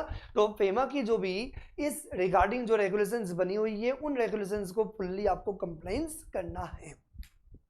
Second, branch office. ये जो फॉरेन कंपनी ना, फॉरेन कंपनी इंडियन कंपनी के अंदर मर्ज हो गई, तो फॉरेन कंपनी डिसॉल्व हो गई। तो जब फॉरेन कंपनी का जो ऑफिस है अमेरिका के अंदर, तो सिंपल सी बात है, जब फॉरेन कंपनी इंडियन कंपनी के अंदर मर्ज हो गई तो फॉरेन कंपनी की सारी एसेट आपकी एसेट बनेगी या नहीं बनेगी। तो फॉरेन कंपनी का जो ब्रांच ऑफिस है वो भी आपका ऑफिस होगा कि नहीं। तो when foreign company merge into the Indian company, तो एक अमेरिकन कंपनी जब इंडिया के अंदर मर्ज हो रही है तो उसके अमेरिका के अंदर 5 ब्रांचेस है, मान लो that is a branch office outside India. किसका बेटा, फॉरेन कंपनी का, क्योंकि फॉरेन कंपनी है बहुत बड़ी कंपनी, उसके ऑफिसेज है बहुत सारे इंडिया के बाद। सर उनका क्या होगा, मतलब कंपनी डिसॉल्व हुई, ऑफिसेज थोड़ी बंद हो जाते। मतलब कंपनी डिसॉल्व होने का मतलब ये हुआ कि वो कंपनी को डिसॉल्व करके वो कंपनी इंडियन कंपनी के नाम से कंटिन्यू होगी। Now they are not 2 entities, now there is 1 entity. समझ में आया कि नहीं आया। मतलब जब एक कंपनी यदि मर्ज होती है तो वो कंपनी एंड नहीं होती है, वो कंपनी मर्ज हो जाती है, दोनों कंपनी एक ही नाम से कंटिन्यू करती है। तो इसका मतलब ये हुआ कि जब फॉरेन कंपनी इंडियन कंपनी के अंदर मर्ज हुई तो ये थोड़ी है कि फॉरेन कंपनी के सारे ऑफिस को जला दो, सर ये थोड़ी होता है मर्जर। तो इसका मतलब ये हुआ कि फॉरेन कंपनी इंडियन कंपनी के अंदर मर्ज हुई तो वो कंपनी का नाम खत्म हो गया, लेकिन उस कंपनी के जो ऑफिसेज हैं उन ऑफिसेज का क्या होगा। जब मर्जर का मतलब हमारा इंडियन कंपनी का, तो मतलब उस फॉरेन कंपनी के जो भी ऑफिसेज हैं इंडिया के बाहर, तो ये जो फॉरेन कंपनी के जो भी ऑफिसेज हैं इंडिया के बाहर, that will deemed to be the branch और office outside India of the Indian company. क्योंकि यहाँ पे रिजल्टेंट कंपनी कौन है तो मैं ऑलरेडी बता चुका हूं कि जब फॉरेन कंपनी मर्ज हो रही है तो फॉरेन कंपनी को बोलते हैं ट्रांसफर कंपनी, और जो इंडियन कंपनी उसे अपन बोलते हैं ट्रांसफरी, या बोलो आगे रिजल्टेंट। क्या बोलते हैं बेटा, रिजल्टेंट कंपनी। तो यहाँ पे रिजल्टेंट क्या है, foreign company merge into the Indian company, तो जो रिजल्टेंट कंपनी है, बात समझ में, बी ए में मर्ज हुई तो आपने ए कंटिन्यू किया या ए बी कंटिन्यू किया, जो भी आपने किया होगा विद नेम जो भी किया है, तो वो जो रिजल्टेंट कंपनी है, वो जो ट्रांसफरी कंपनी है, उसकी बात की जा रही है कि means when foreign company merge into the Indian company, तो फॉरेन कंपनी का जो ऑफिस है वो इंडियन कंपनी का क्या हो जाएगा, ऑफिस बन जाएगा। तो आप क्या बोलोगे, इंडियन कंपनी का एक ऑफिस अमेरिका में भी है, क्योंकि अब अमेरिकन कंपनी आपकी कंपनी बन गई तो दोनों एक ही कंपनी हो गई, तो हमारा ऑफिस हुआ ही, फॉरेन कंपनी के ऑफिसेज भी हमारे ऑफिस हो गए, राइट और नॉट। सर समझ में आया कि नहीं आया। लेकिन जब फॉरेन कंपनी के ऑफिस आपके यदि ऑफिस हो गए तो इनडायरेक्टली आपने अपना एक ऑफिस अमेरिका में सेटअप कर लिया, तो in accordance with the foreign exchange management foreign currency account by person resident in India regulations 2015, क्योंकि जो पर्सन रेजिडेंट इन इंडिया उसका एक तरीके से फॉरेन करेंसी अकाउंट हो गया। समझ में आया। तो फेमा का जो एप्लीकेबल, तभी मैंने क्या बोला था, सबके लिए अलग अलग रेगुलेशन आएगा। यदि आप याद कर पा रहे हो तो चलेगा, लेकिन मैंने क्या बोला, यदि आपको लग रहा है कि सर इतने सारे स्पेसिफाइड रेगुलेशन की नेम याद करना पॉसिबल नहीं है, तो आप डाल सकते हो as per applicable FEMA regulations आपको कंप्लाइंस करनी पड़ेगी। लेकिन ये तो माइंड में सेट हो गया कि जब फॉरेन कंपनी मर्ज हो गई तो फॉरेन कंपनी नहीं रही, तो फॉरेन कंपनी के सारे ऑफिसेज हमारे ऑफिसेज माने जाएंगे। तो एक तरीके से फॉरेन कंपनी का जो ऑफिस है आउटसाइड इंडिया वो हमारा ऑफिस बन गया आउटसाइड इंडिया। तो उसके लिए जो फेमा का जो एप्लीकेबल रेगुलेशंस है वो क्या होना चाहिए, कंप्लाइंस होना चाहिए। तो पहला पॉइंट क्या रहा, कंसिडरेशन की बात की जा रही थी। सेकंड पॉइंट के अंदर हमने फॉरेन कंपनी के ऑफिसेज की बात की। थर्ड पॉइंट के अंदर जो हम बात करेंगे that is a foreign company की यदि कोई बोरोइंग्स हो तो, किसकी बोरिंग्स? फॉरेन कंपनी ने यदि कोई बोरिंग्स ले रखी हो, उधारी ले रखी हो, किससे? मैं भी बैंक्स, मैं भी कोई इंडिविजुअल पर्सन, मैं भी कोई कंपनी, जहां से भी आपने बोरिंग्स ली हो फ्रॉम द फॉरेन सोर्सेज। क्योंकि द रीजन, वो फॉरेन कंपनी कहाँ की बेटा? अमेरिका की है, तो उसने जो लोन लिया होगा तो अमेरिका से ले रखा होगा ना, हो सकता है ना। मैं तो एक बार इमेजिन करो बेटा, बहुत इजी है कंसेप्ट। और जब मैं ये चैप्टर पढ़ाता हूँ तो सबसे इजी चैप्टर लगता है। तुम लोगों को लग भी रहा होगा सर हमने एक बार स्टार्ट किया तो लगा बहुत टफ है, सर ये तो बहुत इजी है, कुछ है ही नहीं। हमें लग रहा है कि हमने 1.5-2 घंटे में चैप्टर खत्म किया, लेकिन जब रिवीजन करने बैठोगे तो आपको 10 मिनट से ज्यादा नहीं लगेगा, वादा मेरा। कुछ पढ़ने लायक ही नहीं है। समझो बात, फॉरेन कंपनी ने लोन तो ले रखा होगा ना सर, ऑब्वियसली ले रखा होगा। तो फॉरेन कंपनी ने जो उधारी ली होगी, जो लोन लिया होगा, जो बोरिंग्स ली होगी, वो किसी फॉरेन बैंक से ली होगी ना। तो यदि कोई अमेरिकन कंपनी, यदि इंडियन कंपनी मेरी मर्ज हो रही है, तो उस अमेरिकन कंपनी का लोन चल रहा है from the American bank, right और नॉट? ऐसा हो सकता है, राइट और नॉट? तो यदि कोई अमेरिकन कंपनी, यदि कोई अमेरिकन कंपनी मतलब फॉरेन कंपनी, यदि इंडियन कंपनी मेरी मर्ज होती है, तो उस फॉरेन कंपनी ने जो भी ओवरसीज सोर्सेज हैं, दैट में भी इंडिविजुअल, दैट में भी कंपनी, दैट में भी बैंक, वहां से क्या ले रखा है? कोई गारंटी या कोई भी बोरिंग्स, आउटस्टैंडिंग बोरिंग्स है। यहां तक क्लियर?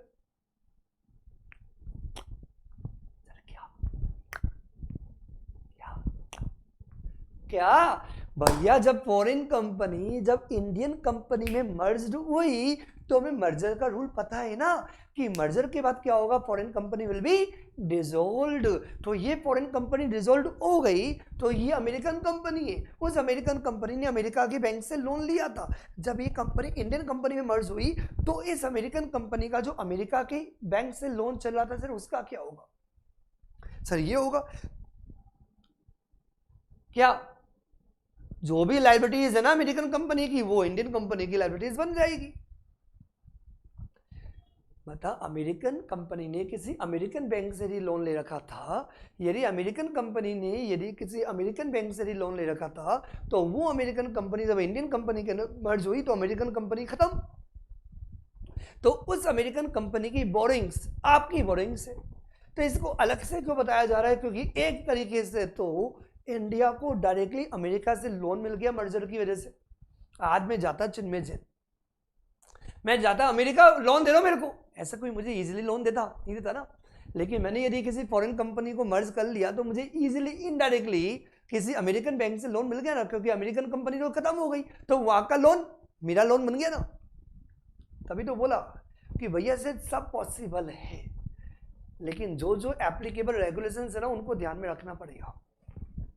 क्या कि जब कोई फॉरेन कंपनी इंडियन कंपनी के अंदर मर्ज होती है तो फॉरेन कंपनी का जो बोरिंग्स है, तो फॉरेन कंपनी ने जो किसी अमेरिकन बैंक से लोन ले रखा होगा, अमेरिकन कंपनी ने किसी अमेरिकन बैंक से जो लोन ले रखा होगा, ओवरसीज जो भी अपने सोर्सेज है वहां से जो लोन ले रखा होगा, तो ये जितनी भी गारंटीज और बोरिंग्स हैं that will become the borings of Indian company. आया कि नहीं सर? ये तो पता है, इंप्लाइड है, इंप्लाइड है, क्योंकि foreign company is no more. क्या बेटा? Foreign company is no more because a foreign company is merge into the Indian company. जब फॉरेन कंपनी इंडियन कंपनी के अंदर मर्ज हो गई तो फॉरेन कंपनी तो रही नहीं, और जब फॉरेन कंपनी रही नहीं तो फॉरेन कंपनी का जो लोन ले रखा था किसी फॉरेन सोर्सेज से और ओवरसीज सोर्सेज से, वो बोरिंग्स किसका बोरिंग्स बन गया? इंडियन कंपनी का बोरिंग्स बन गया, इन अकॉर्डेंस कंफर्म या in accordance to the ECB norms. CF के अंदर पढ़ा होगा, एग्जीक्यूटिव के अंदर भी था, इसलिए मैं पॉइंट डिस्कस नहीं कर रहा हूं, क्योंकि हमारा जो मेन फोकस मर्जर पे है। ये CR के अंदर ये दिया बताया भी नहीं और मैं बताना चाह भी नहीं रहा कि ये ECB क्या होता है। इंडियन कंपनी जाके किसी अमेरिका के किसी से बोरिंग्स करे, समझ में आया ना? वो ECB के अंदर आता है, नॉर्म्स दे रखे हैं, उसके अंदर बहुत सारे ट्रैक दे रखे हैं समथिंग। तो यहाँ पे ये दे रखा है कि इनडायरेक्टली आपका लोन बाहर से चलना स्टार्ट हो गया ना, क्योंकि आपने फॉरेन कंपनी को अपने अंडर मर्ज किया तो फॉरेन कंपनी का लोन आपका लोन हो गया। तो एक तरीके से आपने लोन इंडिया के बाहर से लिया ना, तो इसका मतलब आपने वो जो लोन आपका लोन बन रहा है, वो जो बोरोइंग्स आपकी बोरोइंग्स बन रही है, तो ये बोरोइंग्स और ये लोन जो आपका ओवरसीज सोर्सेज का जो लोन है आपका लोन बन जाएगा, कोई प्रॉब्लम नहीं है। यू हैव टू कंफर्म जो ईसीबी की जो नॉर्म्स दे रखी है, वो ईसीबी की नॉर्म्स और ट्रेड क्रेडिट के जो भी नॉर्म्स है, वो सारे नॉर्म्स या फॉरेन बोरोइंग से जो भी नॉर्म्स दे रखे हैं, वो सारे नॉर्म्स जो दे रखे हैं, कहाँ दे रखे हैं? फॉरेन एक्सचेंज मैनेजमेंट बोरोइंग और lending in foreign exchange regulation 2000, foreign exchange management borrowing और lending in rupees regulation 2000, foreign exchange management guarantee regulation 2000 as applicable, उन रेगुलेशंस के अंदर जो दिए हुए हैं वो सारे नॉर्म्स आपको कंप्लाई करने पड़ेंगे with in a period of 2 years। Immediately compliance नहीं करो, क्योंकि अभी आप करो ध्यान मर्जर में, तो आप बोल तो पहले करो, तो नहीं 2 साल का टाइम है बेटा, क्योंकि आज आप डायरेक्टली लोन लेते हैं तो ईसीबी के जो नॉर्म्स है वो कंप्लाइंस करने पड़ते, फेमा की रेगुलेशंस को कंप्लाइंस करना पड़ता, तो डायरेक्टली लोन बन जाएगा। मतलब फॉरेन कंपनी आपकी कंपनी के नंबर्स हुई तो फॉरेन कंपनी का लोन आपका लोन बन जाएगा, कोई प्रॉब्लम नहीं है। फॉरेन कंपनी का लोन आपका लोन बन जाएगा, कोई प्रॉब्लम नहीं है भैया हमें। लेकिन वो लोन, वो जो लोन है, वो जो बोरिंग्स है, वो जो ईसीबी की जो भी नॉर्म्स दी हुई है, फॉरेन जो भी फॉरेन बोरिंग्स की जो भी नॉर्म्स दे रखी है फेमा रेगुलेशंस के अंदर, वो 2 years के अंदर आपको कंफर्म करनी होगी। क्लियर? सर वापस से क्यों? क्योंकि प्रोवाइडेड दिया हुआ है। जब इन बोरिंग्स को आप पेमेंट करोगे, पेमेंट तो करोगे ना लाइबिलिटीज को, तो क्या दिया हुआ है भैया? 2 years के अंदर कोई पेमेंट नहीं होना चाहिए। No remittance for repayment of such liability is made from the India within such period of 2 years। 2 साल का टाइम पीरियड है। यदि 2 साल के अंदर यदि आप नॉर्म्स यदि फॉलो नहीं कर पाते तो 2 साल का इमीडिएटली पेमेंट देके खत्म कर देना, लेकिन विद इन 2 years के अंदर नहीं होगा। No remittance. तो ये 2 साल का हमने टाइम पीरियड दिया। ऐसा नहीं हुआ कि आपने बोरिंग्स की, मतलब वहाँ की बोरिंग आपकी बोरिंग्स हो गई और आपने इमीडिएटली पेमेंट दे दिया तो भैया हमारा कितना सारा पैसा बाहर चला गया। 2 साल के अंदर मत करना, झटका लग जाएगा, हमारा इतना सारा पैसा इंडिया की बाहर चले जाएगा। फॉरेन कंपनी की बोरिंग्स आपकी बोरिंग्स बन जाएगी। आप फॉरेन की जो भी मतलब जो भी ईसीबी की नॉर्म्स और फेमा के जो भी रेगुलेशंस है वो आपको कंप्लाइंस करने हैं। 2 years के अंदर कंफर्म हो जाने चाहिए, ये रिक्वायरमेंट आपको देखनी है। और इन लाइबिलिटीज को आपको पेमेंट तो देना ही पड़ेगा, तो इन लाइबिलिटीज का पेमेंट 2 years के अंदर नहीं हो। No remittance for a repayment, repayment की बात की जा रही है, इंटरेस्ट चलेगा, तो no remittance for a repayment of such liability is made from the India. वहां की असेट से आप पेमेंट करो तो चलेगा, इंडिया से पैसा बाहर नहीं जाना चाहिए 2 years के अंदर। ठीक है, कितने पॉइंट हो गए? पहले वाले पॉइंट के अंदर क्या था, हमने बात की थी कंसिडरेशन देनी पड़ेगी, क्योंकि फॉरेन कंपनी इंडियन कंपनी के अंदर मर्ज हुई है तो कंसिडरेशन देनी पड़ेगी। वहाँ का ऑफिस हमारा ऑफिस बन जाएगा। थर्ड के अंदर वहाँ की बोरिंग्स हमारी बोरिंग्स।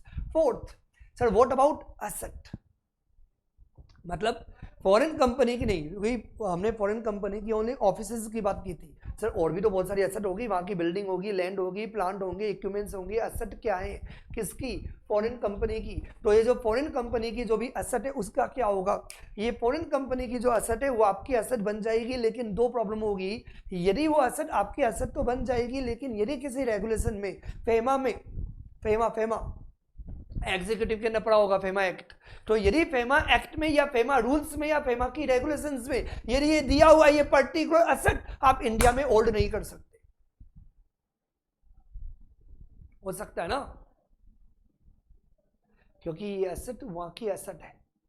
तो आप फॉर एग्जांपल ये जो फॉरेन कंपनी है, ये फॉरेन कंपनी अमेरिका की, और अमेरिका के अंदर उसका प्लांट है, मशीनरी है, इक्विपमेंट्स है, तो ये सारी एसेट तो आप इंडिया के अंदर एक्वायर कर लो, होल्ड कर लो, कोई प्रॉब्लम नहीं है। लेकिन यदि फॉरेन कंपनी की कोई बिल्डिंग है, एग्रीकल्चर बिल्डिंग है, एग्रीकल्चर लैंड है, एग्रीकल्चर बिल्डिंग नहीं होती, कोई बिल्डिंग है मतलब देयर इज ऑफिस बिल्डिंग है और उसकी कोई लैंड है, और यदि कोई लॉ ऐसा दिया हुआ है कि आप अमेरिका के अंदर एग्रीकल्चर लैंड होल्ड नहीं कर सकते, फिर क्या होगा?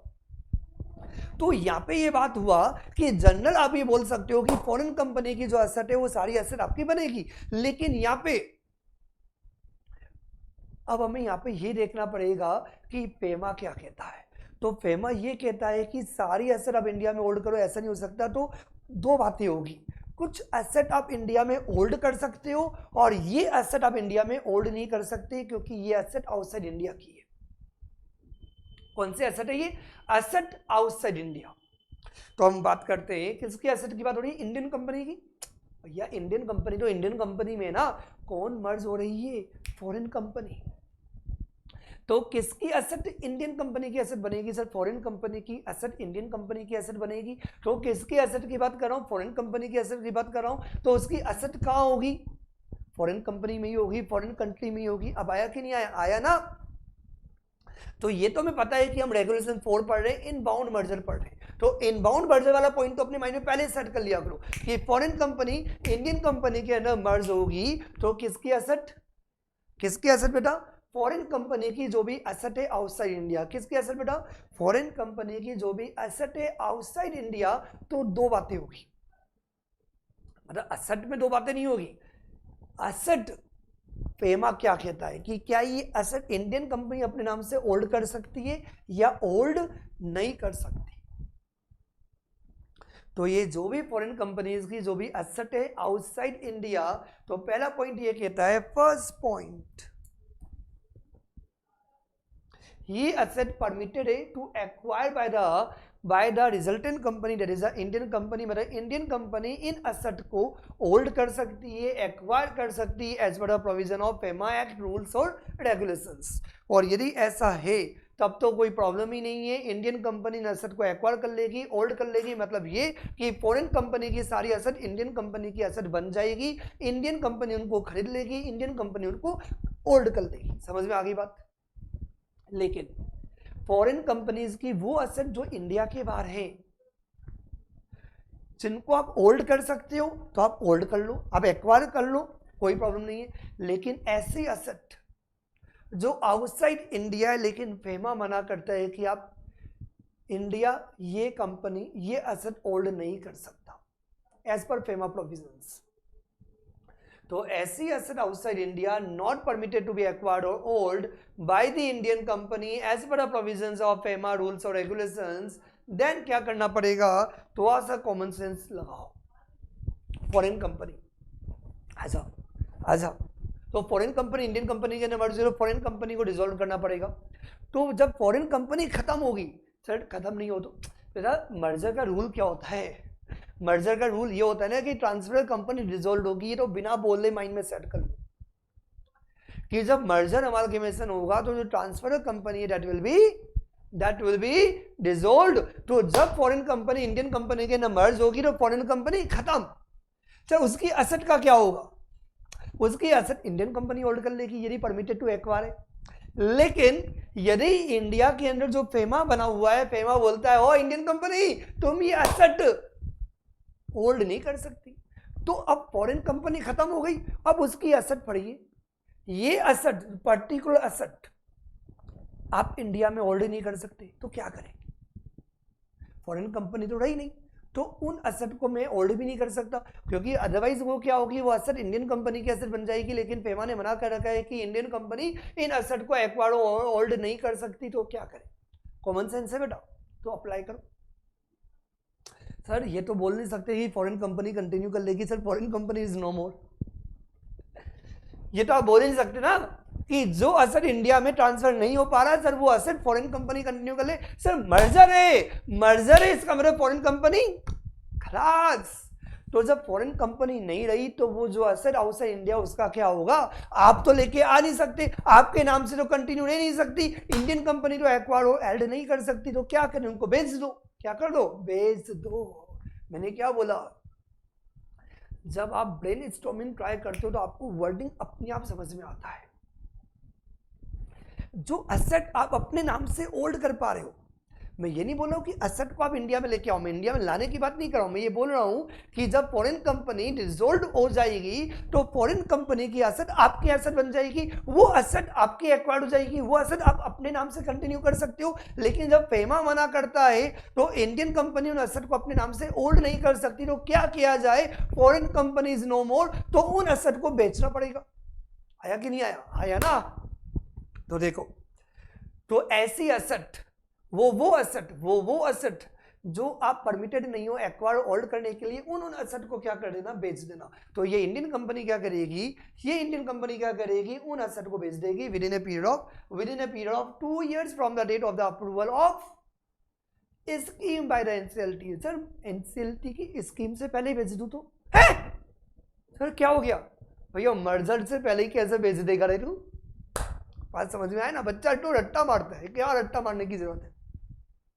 मर्जर कब होगा रे? मर्जर कब हो रहा रे बेटा? मर्जर ना तभी तो होगा ना जब पहले आरबीआई की अप्रूवल, आरबीआई तो पहले आएगा ना, उसके बाद कौन आएगा, एनसीएलटी आएगा ना। आया कि नहीं आया?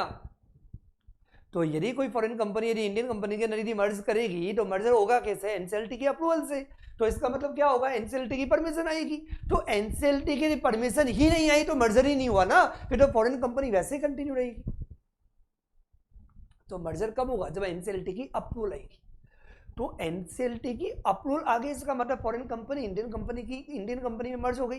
तो एनसीएलटी की अप्रूवल के 2 years के अंदर सर 2 साल क्यों, इमीडिएटली क्यों नहीं भैया? इमीडिएटली इसलिए नहीं क्योंकि ये एसेट हम ऐड नहीं कर सकते, और हम यदि इमीडिएटली बेचेंगे उन फॉरेन एसेट को तो क्या होगा, हमें सही दाम मिलेगा ही नहीं। मैं बोलूं कि आज ही मुझे सारी एसेट बेचनी है तो फिर वैल्यू सही थोड़ी मिलती है, और यदि रीजनेबल टाइम यदि मिलता है तो आप एसेट को सही रेट पे सेल करके आ सकते हो।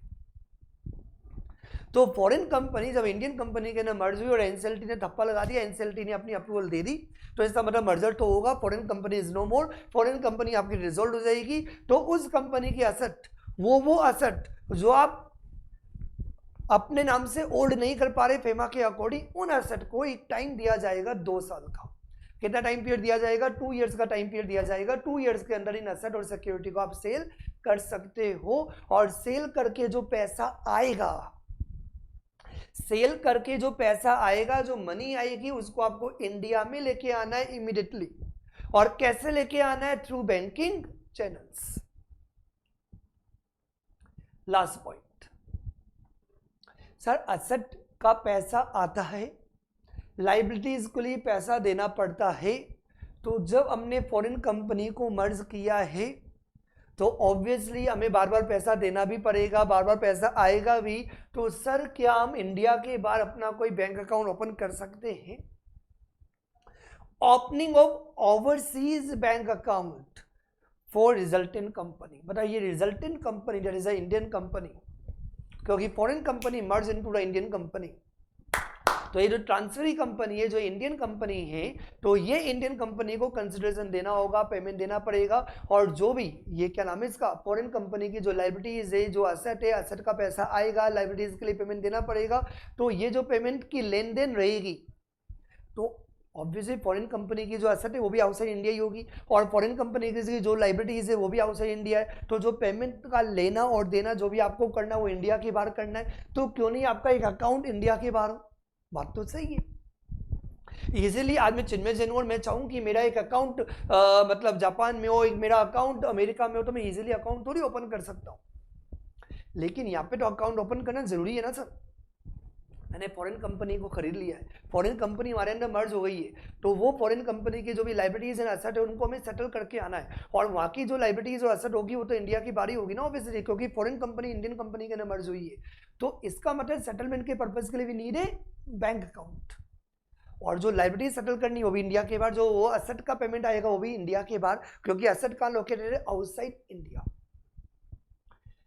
सारा पैसा आप इंडिया में लेके आओगे, लाइबिलिटीज को भी आप सेटल करोगे, वो टाइम पीरियड के अंदर ही करना पड़ेगा। लेकिन एक बार तो आपका बैंक अकाउंट इंडिया के बाहर होगा तो आप इजीली ट्रांजैक्शंस कर पाओगे। That is required yes. तो इसलिए बन गया पॉइंट नंबर 5 क्या बेटा, ये फॉरेन कंपनी इंडियन कंपनी के अंदर मर्ज हो रही है, तो इंडियन कंपनी को अलाउ किया गया है, ये इंडियन कंपनी इंडिया के बाहर जाके बैंक के अंदर अपना एक अकाउंट ओपन कर सकती है इन द फॉरेन करेंसी। मैं यदि ओपन करना चाहूँ तो मैं नहीं कर सकता, लेकिन ये जो फॉरेन कंपनी को यदि आपने मर्ज किया है तो ऑब्वियसली लाइबिलिटीज एंड एसेट के पर्पज के लिए आपका लेन देन तो चलेगा ही, और सारा फॉरेन करेंसी में ही होगा।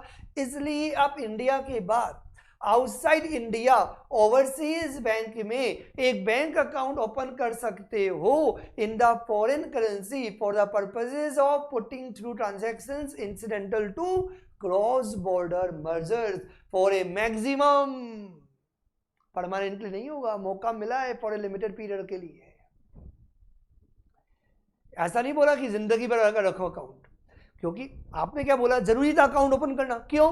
क्योंकि क्रॉस बॉर्डर की ट्रांजैक्शंस हो रही है, क्योंकि फॉरेन कंपनी जब मर्ज होगी इंडियन कंपनी के अंदर, जो फॉरेन कंपनी की जो लाइबिलिटीज है वो भी आउटसाइड इंडिया है, उसकी जो एसेट है वो भी आउटसाइड इंडिया है, तो फॉरेन करेंसी के अंदर आपको बहुत सारी ट्रांजैक्शंस करनी होगी। तो फॉरेन करेंसी के अंदर हमने क्या बोला, आप अकाउंट ओपन करो, तो ये सारी ट्रांजैक्शन 2 साल के अंदर हो जानी चाहिए ना। तो इसका मतलब हम जो आपको अलाउ कर रहे हैं कि आप इंडिया के बाहर जाके आप इजीली फॉरेन करेंसी के अंदर अकाउंट ओपन कर सकते हो, ये अलाउ किया जा रहा है, कोई प्रॉब्लम नहीं है, कोई प्रॉब्लम नहीं है। आप वहां पे जाके फॉरेन करेंसी के अंदर ओवरसीज बैंक के अंदर एक अकाउंट ओपन करो, लेकिन ये अकाउंट 2 इयर्स के लिए रहेगा, that is up for a maximum period of 2 years. कब से? जब मर्जर हो गया है, मतलब जब मर्जर अप्रूव हो गया है, from the date of the sanction of scheme by the NCLT। समझ में आया?